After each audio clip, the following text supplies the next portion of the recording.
All right, what is going on, people of the world? It is your host, Isaiah Anani. This is the GameTime Gazette. Glad to have you back on another day with me. I mean, what could we say? NBA starting off the playoffs. It's heating up in the league, and it was a fun day to start the play-in.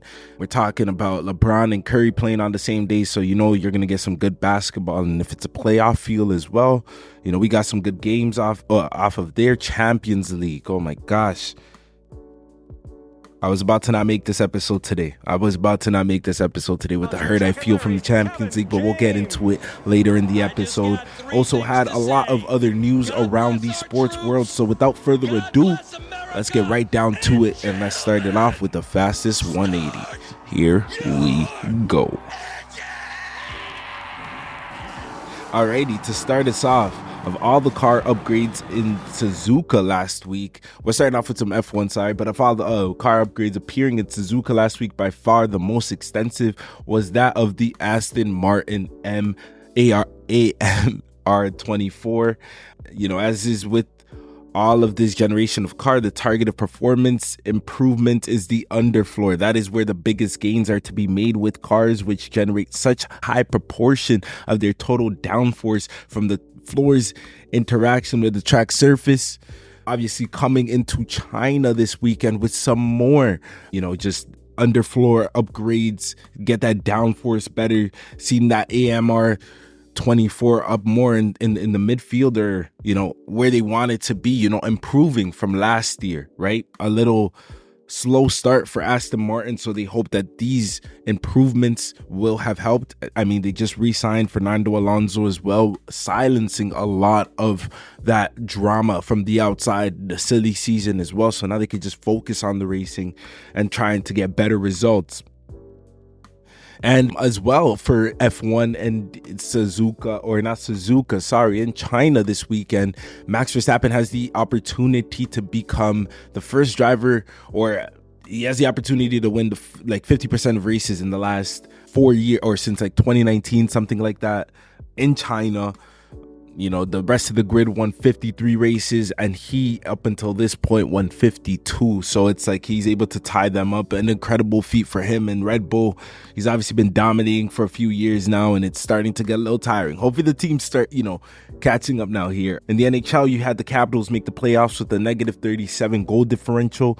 The Flyers, the team they beat, they were unaware that they had been eliminated from postseason contention moments earlier with the standings point. The Detroit Red Wings earned by pushing their game against the Montreal Canadiens to overtime before winning 5-4 in a shootout.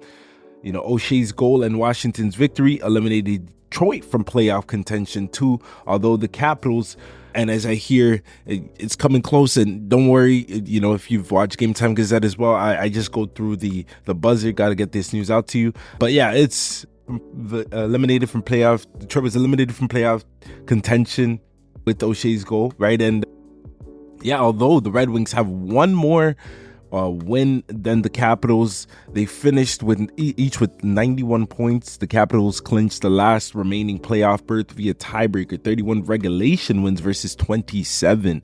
So that's the thing in hockey, right? It's the regulation wins and the overtime wins. Obviously, overtime wins count as 2 points instead of 3. So it's like that, you know, and then that's that tiebreaker. And obviously the Capitals being able to win 31 regulation wins. In tennis, Naomi Osaka, she had her clay court comeback today, and it ended in the first round of the Open. Cap Finance's Rune Metropole on Wednesday, the former number one exiting to Martina Trevisan, 6-4, 6-2 straight sets. She's obviously trying to come back after, I believe it was a child that she had, or was it an injury that she had? One or the other, but trying to make her comeback. The former world number one made her clay comeback, but it came up to, you know, small avail there. Hoping to see her get back into form and get back healthy. A lot of hate on the WTA, you know, a lot of people just saying it's a little boring, this and that. The game isn't as polished as the men's. But hey, I mean, you know, getting Naomi Osaka back would definitely just silence all those haters, or maybe you know, who knows? Haters are haters. In baseball, We got some teams that are having some great starts in the season. Despite, I wanted to highlight the Angels. The Angels just continue to win games. I mean, they're not like, phenomenally well this year, but they lost their best player in Shohei Ohtani. And after their superstar leaves, even after a somewhat alarming spring, their other superstar is launching the ball as well as he has in any time in his career. Mike Trout is tied for the major league lead in homers and has a 1.032 on base percentage, OPS. No, that's not an on base percentage, OPS. Yeah, and he's also getting some lineup support from Taylor Ward and looking like an all-star catcher, Logan Hope, who lost much of his promising 2023 campaign to a shoulder injury. And, they're in a division as well with the Astros and Mariners that only have one team in, at 500. Obviously, that probably changed with the Astros and Mariners, but right now looking promising for the Angels. Baseball is a long season. Don't put a lot of stock into this early part of the season, but it does matter. At the end of the day, these wins will count towards it at the end of the day if they're able to sustain it, right? Alrighty, I said earlier we got, some NBA talks to go through. We had the play-in games last night. I said, you know what, let me just switch it up. And we're going to do it like, I'm going to just watch the highlights with you guys here. Just go through every single, play here. And yeah, just get through it and get my live reaction to it. I made sure I was watching the Lakers game, but I wasn't watching the Warriors game. This is kind of like a hybrid of like what those, like Flight and all those guys do. I'm trying to add in, just highlights as well as, the whole overall news and analysis part of it all. Obviously, with not a lot of basketball, I could, sum it down here to one game. Great start here from the Kings. That was I seen Keegan Murray had a great game. Had like 9 points early on for the Kings. Trace Thompson, he's been great right there. Wiggins, man. This Warriors dynasty, that's been the conversation of it all, right? Is the Warriors dynasty done as Keegan Murray drops in another 3? It's really something that you can't really put into words, right? Or you can't really like count them out, not put it into words, but you can't count the Warriors out. You know what I mean? It's the Warriors. First of all, they got that guy Curry. Even if they do let Klay Thompson go or lose him this summer to, we've seen a lot of reports, him going to the Orlando Magic or him the Orlando Magic wanting to, pursue him, very aggressively this summer as he's a free agent. Even if they do break up the big 3 that's been going on for a long time, I feel like that's what's needed for the Warriors dynasty not to die. And everything in life, change is the constant. You need change. If you haven't changed, then you've died. That's what it is in life. And honestly, the Warriors, you see Steve Kerr coming out and saying he'd love to have Klay Thompson back. Honestly, Klay Thompson this is his worst game of his career. Playoff atmosphere, 0 points, 0 of 10 from the field. Just not a Klay Thompson type of game. These are the type of games that you see Klay Thompson turning up on. I mean, Warriors down 16 early in the second. I mean, just at the end of the day, though, it's a true statement. Everything in life, it needs change. It needs change to stay healthy. It needs change to be able to, grow and get better. We talk about the younger players on the Warriors as well, deserving their shot in 8, man. Yeah, maybe it turns into a Kuminga, Curry, Draymond type of big 3. That maybe it's not just. Maybe, Pozenski came up big this year as well, playing really well. It really surprised me for the Warriors to match an offer for the Orlando Magic. If I was the Warriors, I'm telling Klay, could we sign and trade you? get some assets back from the Magic. They have some draft picks that they probably like there. There'd be lower first round draft picks as the Magic have gotten much better. But, you know, some draft picks, maybe a 1-2 filler players, a role player. Won't get a lot. Not after Klay Thompson, you know, the performances he's put up, not just this year, but last year as well.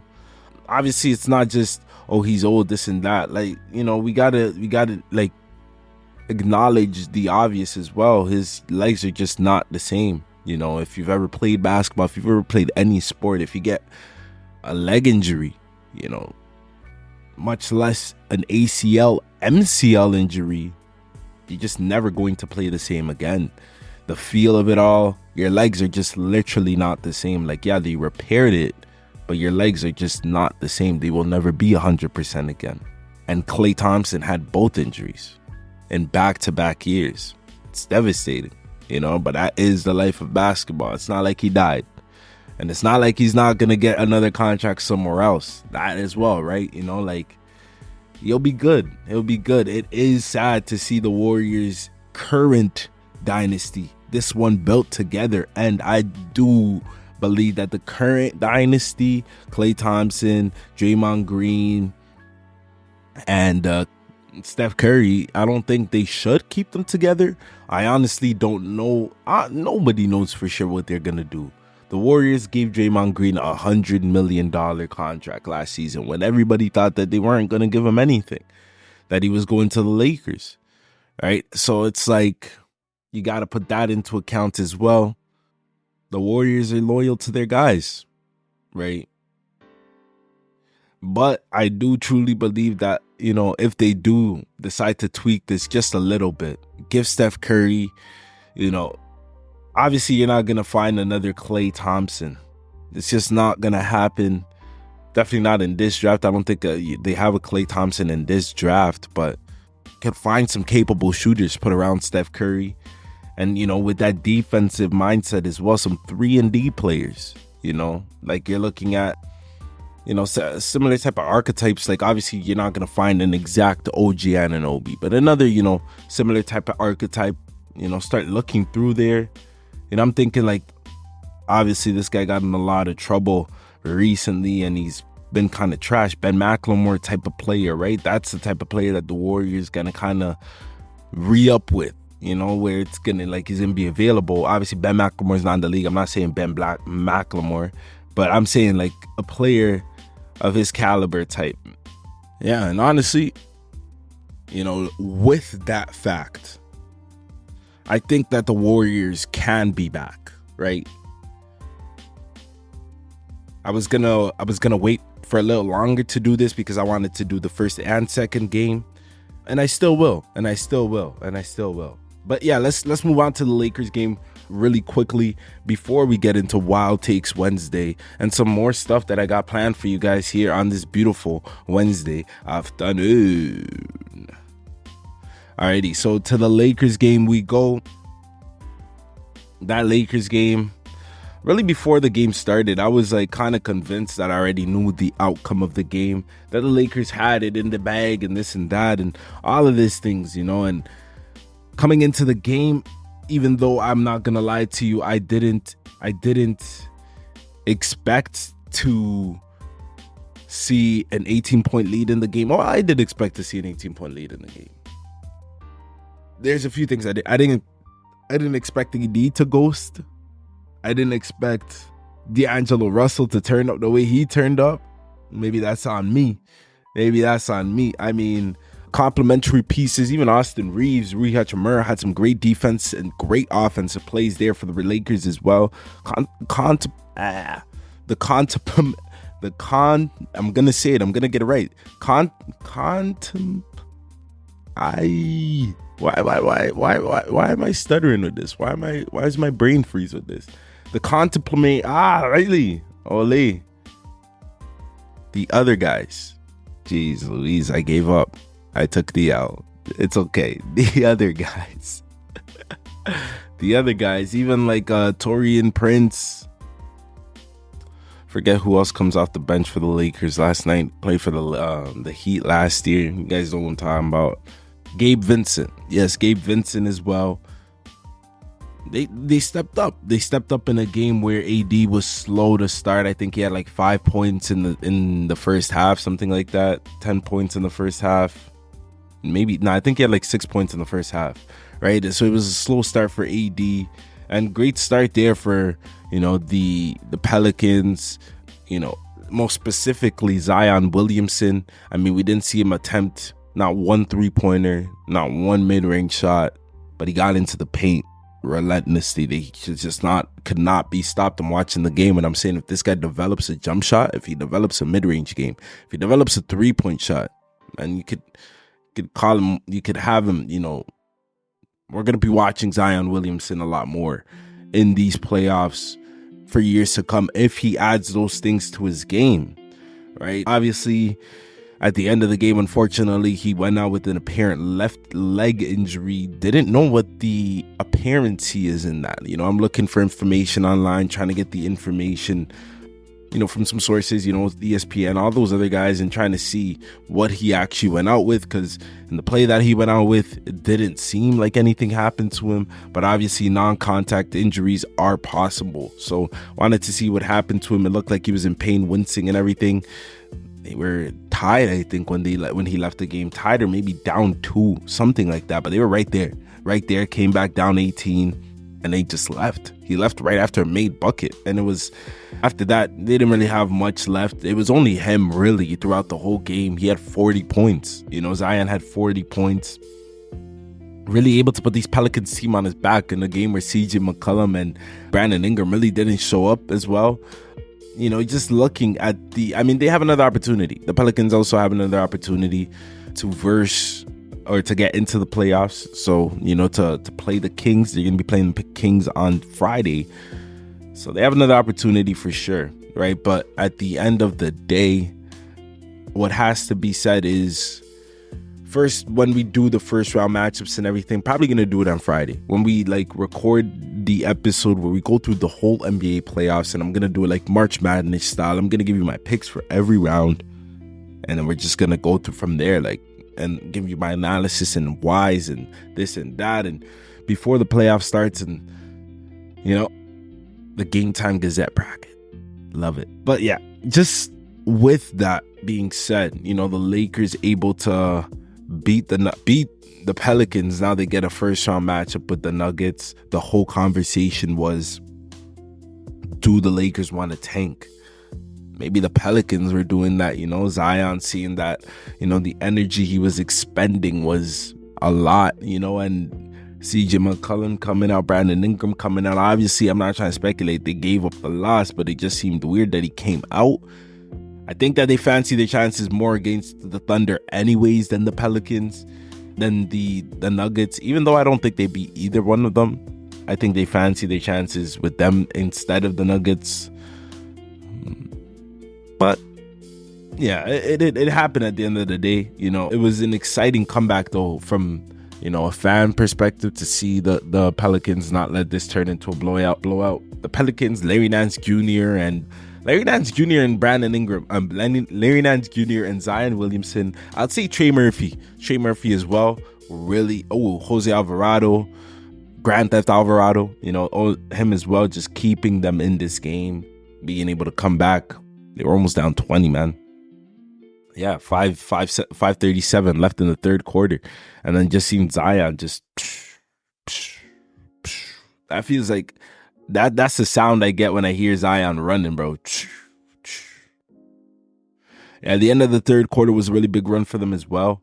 Like I said, Grand Theft Alvarado hit some big shots for them. He eventually went out injured as well. Got, an ankle twist both times, two sides of the fields, which was kind of interesting there.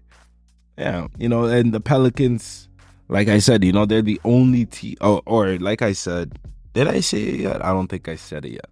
But they're the only team that failed to win a game this season when trailing after 3 quarters.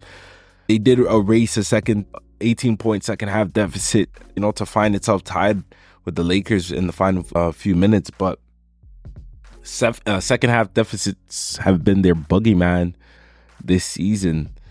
Like the Pelicans, that and the other boogeyman of You know, the Lakers, who's been just stomping on them since the AD trade 5 years ago. The Lakers have won 13 of 19 against the Pelicans. And even though he didn't do it, I mean, he still ended up with 20 points. But in my opinion, those are some weak 20 points.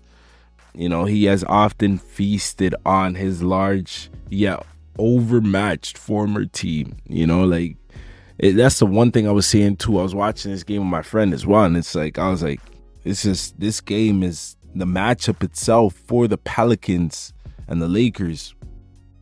The Lakers just match up perfectly against the Pelicans, and the Pelicans match up horribly against the Lakers, down to the role players, down to everything. Gabe Vincent getting there, like, you know, just all that, you know, and it's like, yeah. And then, you know, against a team that they're gonna have to go on. I don't know. It's tough though. It's tough though for a team that's had injury concerns all year long as well. They have to be able to, you know, just stay with each other. And even though they haven't made a comeback after they've trailed for 3 quarters, hey man, this is what the playoffs is for. And I know they're chomping at the opportunity here. I don't want to get too lost in the sauce here, because I feel myself getting a little bit lost in the sauce. So we're going to move away from the Lakers. We're going to move away from that whole thing. Ooh, actually, not even moving away from the Lakers. Actually, yeah, moving away from the Lakers, yes. I was going to come back and just finish out this game, but that's where Zion goes out. You see it. It was after a made bucket. Don't really see what happens. He even tied the game up there, and then just see the frustration on him going back. And then right there after that, the game's over.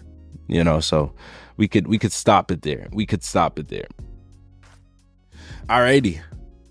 It is time for your favorite news segment of the sports media world. It is called Wild Takes Wednesday. Roll the music. Actually, before we roll the music, I wanted to get through a topic that just came out in the NBA world, which is Jontay Porter banned for life in the NBA. If you've been keeping up with the whole situation, obviously earlier in the week it was reported that he bet on multiple different games, millions of dollars on other sports that was not basketball. So NBA fans were speculating that he did nothing wrong and that he should be back. And then this morning it was confirmed that he was giving out tips and basically placing bets through associates. And he placed, I believe the number was like 13 or 31 bets between that through January and March. Pretty sad to hear. Banned for life in the NBA. Kind of just gave up his professional playing career. You can't really imagine that he's going to go play in another league after this type of thing. You know, NBA fans are saying, you know, you go to comments and they say, you know, how is a man like Miles Bridges, who obviously has had a little bit of a past, if you don't know, with Miles Bridges, the whole thing that happened with him and his wife, and you know, all those allegations and whatever, just, you know, whatever fans think is true, or whatever fans, you know, just speculate on how it just got swept under the rug. At the end of the day, I feel like Miles Bridges paid his dues with the suspension too, right? People change and people deserve second chances, but when you bet on the sport, it's just like it's hard to give you a second chance, because it's like you're ruining the integrity of the game. And that for that, Jontay Porter right there, that's such a, you know, you just imagine what else he's gonna, maybe some fines are gonna come up after this, maybe some other type of laws are gonna come down on him, because that shit's illegal, right? So at the end of the day, you're looking at it and you're just like, made a dumb decision. Definitely would have gotten, you know, at least a G League contract, you know, be able to prove his talent, you know, instead of wanting to make it the good way you went. And, you know, it's not something you could really say too much on. But yeah, that, and I also wanted to get to the Champions League talk. So Barcelona and PSG obviously go out for the second leg yesterday. Obviously, you know, a lot of football fans are probably tuned into that one more than the Atletico match. Multicast is out there though, so it's obviously something that you're able to watch both games at once if you choose to.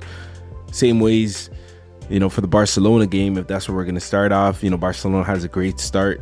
Well, not great start, honestly, not having a lot of possession, defending for the most of like those 15 minutes or, like around 15 minutes, right? And the first type of touch Yamal gets, one of his first few touches, being able to, get past Nuno Mendes and Barcelona, you just see the skill, the youth, the maturity, not youth, the maturity of such a youthful player in Yamal. 16 years old, and he's able to step up in the moment and do something like that. But obviously a few minutes later, talking about 10 minutes later, around the 30th minute of the game, Araujo, he makes a decision to be able to tackle, the PSG player, and everyone has their opinion on, if that was a clear red. In my opinion, I don't believe that, and this is the thing about the sport too, it's such a harsh call as well, because it's in any other sport, they're trying to keep their superstars in the game. That right there is not a penalty right outside the box. Yeah, it was last man, but honestly, got to understand the whole situation of it all, and got to give a yellow there if you're the referee. Kicking out the player 30 minutes into the game, still got 70 minutes left to play, really handicapping the next team. But obviously, I'm saying it as a Barcelona fan's perspective as well. End of the day, it wasn't a great decision there by Araujo. Honestly, got one of the best goalkeepers in the world in Ter Stegen back there, being able to just, trust in him a little bit. PSG wasn't even playing well. What if he missed? What if he didn't make the shot there? Because it was just, it's a thing where it's just you're looking at it and you give them, the opportunity to know that they're going to be able to win. Give them the confidence that they didn't have, especially after that first goal that the Barcelona scored. That came out of nowhere, honestly, with the possession that Barca was having up until that point. Yamal just did something brilliant, and after that decision, having to take a Lamine Yamal out, and obviously it's never going to be the same. Araujo is even the best defender on Barcelona, right? So it is what it is at the end of the day. PSG is able to move on through to verse the, Germans in Dortmund. Dortmund being able to get a good result against Atletico Madrid. We obviously seen Dortmund get off to a fast start, 2-0 in the first, I believe it was 30 minutes. Really gave, some old school football there. We seen that, just cross into the box, nice little header. When you used to play FIFA, that was the, number one way to score a goal, a little cross and header into the box, into the back of the net, right? So it's Borussia Dortmund being able to muster that confidence. They were obviously playing at home. Seeing just great scenes from them. That's Champions League football. And the other side, it was a great game there, right? Just for me, because I was watching the PSG Barcelona game, the whole thing was just so ruined. The night, the whole Champions League watch was ruined, because of the ref decision, because of that whole interference. He ruined the game. Xavi came out after the press conference. Obviously he's gonna say, there's not even he's obviously gonna talk about the red card and this and that, and say and it was because of that. Anybody that's watching the game knows that it's because of the red card that Barcelona lost, because if Araujo's in the game, regardless if it's 1-1, PSG is not scoring another goal. They had no confidence, man, and Barcelona would have been able to get another one too with Araujo on the field type, right? So it's you're watching all of it. Even you watch all of it unfold when Barcelona goes down to 10 men and PSG's even struggling to, find their footing.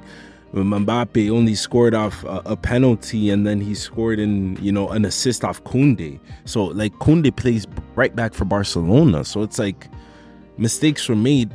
But at the end of the day, the better team did not go through. And the ref decision ruined a game where, okay, we could have gotten better. Even if PSG deserved to go through, they could have gotten through a different way. The whole match up until that, it was so early in the game too. Just never, maybe somebody could, correct me if I'm wrong out there. I've never seen it at the biggest stage. Give me another sport, because maybe you find it in another football game, but give me another sport, because there's a reason why. I said it to a lot of my friends yesterday. There's a reason why Americans feel like this sport is so soft, because it's you're able to take off your superstars, your guys. When you I just don't understand it, man. There's no way to put plug in around your brain, ruined the whole game. The whole match is ruined. Could have gotten great football, and the whole match is ruined after that. It's really disappointing. Just before we're gonna leave, it's Wednesday, so you know what we gotta do. I said we're gonna do it earlier, but we're gonna do it right now at the end, these last 10 minutes. It is your favorite segment of the week, your favorite new sports segment out there. It is Wild Takes Wednesday. Roll the music. That's crazy.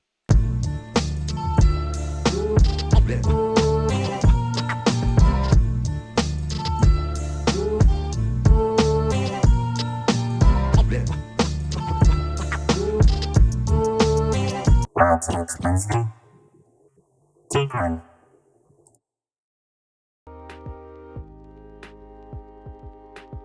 Alrighty, we back. And for this week, obviously last week's Wild Take of Wednesday, just following that same pattern. I don't want it to be too wild yet. There's not even something too wild I could say. Still sticking with basketball here, because I was thinking, if Barcelona got through, my Wild Take of the week would have been Barcelona was going to win the Champions League and they were going to win the La Liga with all the momentum, this and that. That one's not going to happen anymore. But in the NBA, we still got playoff implications happening and everything. So, with the Miami Heat being a team that made it from the play-in to the finals last year, I decided to find my, Wild Take of the week. Because I seen so many CBS and ESPN experts just having the most basic bracket saying, okay, Boston against Nuggets, like every single one of them. Nobody has any balls to say anything else, so I will on Wild Takes Wednesday right here. And I think, from the play-in teams, just gonna preface this by saying, obviously, this isn't something that I'm setting in stone and saying these guys are gonna go do, right? But I'm saying that there is a path to do it. There is a path. All right. So let us look at the NBA playoff bracket, and we'll see what you guys think. End of the day, we're gonna see what you guys think. All right. So we got the 9-10 Hawks and Bulls, the Sixers and the Heat. Obviously, we've seen that the Lakers were able to make it to the 7th seed, gonna face the Nuggets, so they're playing in already. And then on the West, still got one undecided. The Kings and the Pelicans still have to play for that 8th seed, right? So obviously, looking at that, maybe I wanted a team that is already in the playoffs. If you're talking the Lakers, no, I wasn't gonna go that way because of the Anthony Davis factor. I think that he gets the way he played last year, the inconsistencies and all of that. I mean, the way he played against the Pelicans yesterday was really disheartening. He did just come off a back injury, I believe, but just no effort. You just see it in him. If Denver puts that extra effort in there, the Lakers have no chance. LeBron's old. He shows that on a nightly basis, and it's not that he can't drop his numbers. It's just it's much harder and much more taxing for him to do that. In a way, kind of hinders the team, because you got to be able to, withstand those long runs where he can't play defense and he's missing some shots. But at the same time, you're seeing his playmaking get involved. But at the same time, those other guys have to get their shots in for that playmaking to even be a factor or even matter, right? So that whole thing with the Lakers and Nuggets, I think the Nuggets take that in 5. They took that in 4 last year. I think the Lakers find a way to win 1 game and the Nuggets take that in 5. But honestly, with my Wild Take of the week, enough dragging it out, I believe that the Philadelphia will reach the finals. The Philadelphia 76ers will be able to, getting Joel Embiid back is a big boost, and you've already heard it here everywhere that they're not a real 7th seed, right? So, okay, they go play the Knicks, right? Boom. Knicks a 2nd seed. They did have a great first year, but the loss of Julius Randle really hampers them, so I could see the 76ers getting through the Knicks with a great series from Joel Embiid, a great series from Tyrese Maxey. Still got playoff and finals champion in Kyle Lowry. I'm always going to give him love. He's a Raptor forever. But, could see him beat the 76ers and then would have to go up against the Bucks Pacers winner. And I think that the Bucks are going to lose in the first round. If you heard me from my take last week, that I think the Bucks are going to get upset in the first round. And they got the perfect matchup to get them upset from this playoffs in the first round. The team that they haven't been able to beat this year, the Pacers. I mean, the Pacers just have their number. The play-in tournament, that game that Giannis had that broke the scoring record and the Bucks franchise scoring record, and then the whole ball, this and that whole thing, and all that craziness. They have a little bad blood, so that's a fun series. And I think the Pacers go through. Pascal Siakam was a great pick for them. And then I believe that the Sixers are going to be able to beat the Pacers. Boom, beat the Pacers. Going to verse, I already said it, Celtics either get lost in the first round or get lost in the second round. Imagine they first a Heat team in the first round. Very, very, very tight series there. Don't think too much on that. But even if they make it through, maybe the Magic don't beat them. Maybe the Celtics do make it to the Eastern Conference Finals, but I think the rematch of Celtics versus Sixers, I think Sixers can take it. If Joel Embiid is healthy enough and Tyrese Maxey has stepped up enough, he's still got the shooting, and Buddy Hield, and around you got Tobias Harris, this and that, and the pathway is there.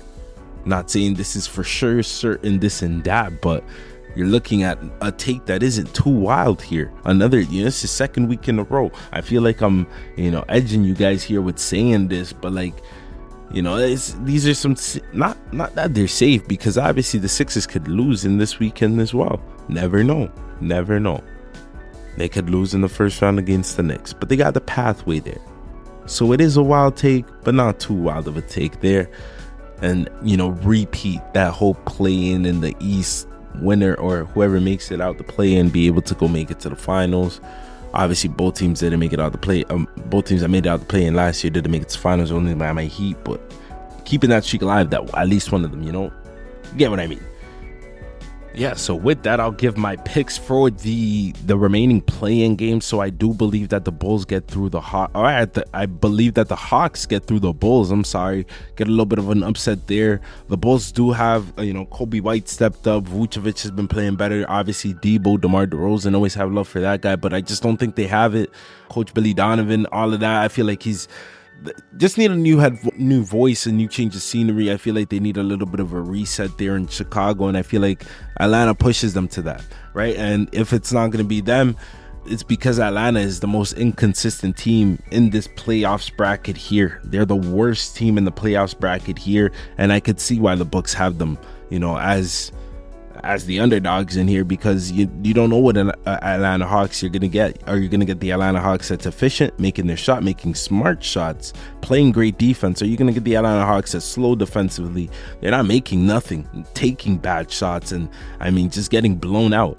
It's nightly thing with them, but it is. They could put it together. Trae Young, DeJounte Murray, they could put it together for at least one game, and I see them doing that here tonight. For the Sixers and the Heat, I obviously believe that the Sixers are going to beat the Heat. Not easily, probably be a very close game, low scoring game. Always a great matchup, Sixers and Heat, but I do think that the Sixers just take it. The home being at home as well, that whole cake. So I believe that they take it. And then Miami Heat against the Hawks. I think the Heat beat the Hawks and boom, get that 8 seed versus the Celtics in the first round and kind of set up a beautiful little East playoffs there. And yeah, Pelicans against the Kings there. We seen the Kings basically, become Warriors 2.0. Obviously, having a head coach that was a former assistant in that Warriors, dynasty in its, prime years of its dynasty. Of course, his team's gonna mirror what that team did well, because why not? That's what you need to do well in this NBA. But obviously Sacramento hasn't been a consistent team this year. But it's been a tough West as well. You know, they're 10 games above 500, not 900, 10 games above 500, and they're in the 9th spot. It's been like bananas, bro. Everybody in the West playoffs has a record above 500, at least 10 games above 500. It's bananas, bro. In the East, like you got great teams, of course, right? But you got 2 teams that are under 500 in the East. Like, you know, it's just different. You know, that 9 and 10. I mean, you take that Pelicans record 46 and 36, they'd be around 7th seed, right? 7, 8 seed, still be playing, I guess, but you know, it's different. You take Pelicans record there, bro. They're 7th seed. Not even they're 5th seed. Take the Pelicans record, they're 5th seed. You know, 7th seed though. But yeah, I'm gonna take the Pelicans here. You know, I just feel like they're not gonna be able to guard Zion, and honestly, that them beating the Warriors was just too poetic that it wasn't. You know, it was my fault tonight that I didn't see it, because it was just too written in the stars. Warriors, that whole thing that I said earlier, they need that change, and you know, that loss against a team that's basically built just like them. Not like, oh, they got a Steph Curry, this and that, but they built on the same philosophy of 3 and D, 3 and out. Like they took 46 3-point shots last night. So you know what I'm saying? It's like very poetic for them to be able to show the Warriors they got to reset as well. But I don't think they have enough to beat the Pelicans, especially if the Pelicans are on their A game. It's going to be something to see, but the Pelicans have a second play-in game at home. It's just hard for me to see them losing both. So I'm taking the Pelicans in that one.